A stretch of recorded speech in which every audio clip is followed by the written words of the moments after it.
You learn that with quadratic probing, we may end up with an infinite loop because the algorithm generates the same steps. 149, and then we might jump to the beginning of the array, again 149, and so on. This is where double hashing comes to the rescue.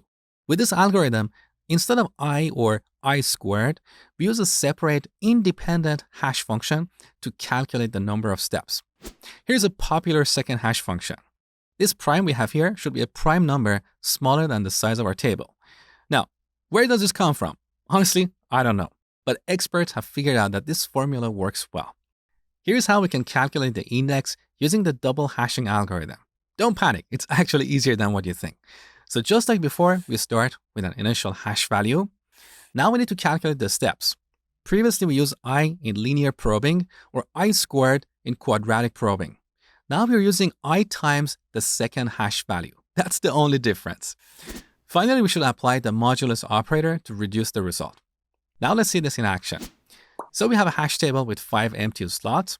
Here's our initial hash function, the one we have used in all examples so far. Here's our second hash function. As I told you, the prime should be a prime number smaller than the table size. So in this example, we should use 3. And here's our formula for calculating the index. We start with the first hash. If that slot is full, we add I times the second hash to it. And finally, we reduce the result to fit the table, okay? Now we want to store this key value pair. We give the key to our first hash function. It returns 1, so we should store it at this location. Just like before, nothing new so far. Next, we want to store this other key value pair. We give the key to our hash function, and it returns 3. So we store this key value pair at index 3. No collision so far. Now we want to store this new key value pair. We give the key to our first hash function. It returns 1, but we already have an item at this location. So we have a collision. And that means we should probe for an empty slot. Previously, when using linear probing, we just looked at the following slot. With quadratic probing, we used I squared to make big jumps. With double hashing, we use I times the second hash. Let's see how this works. What is our second hash here? If we pass 11 to our second hash function, we'll get 1. Now let's put these values in the index formula. The first hash is 1, I is 1, and the second hash is 1 as well. So the result is 2. And we should store this new key value pair at this location.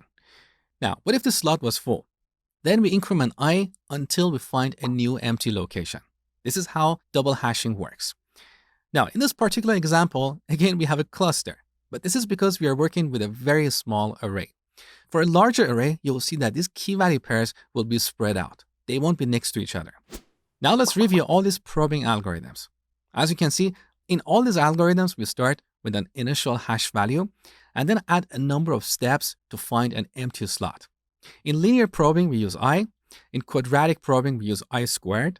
And in double hashing, we use I times the second hash.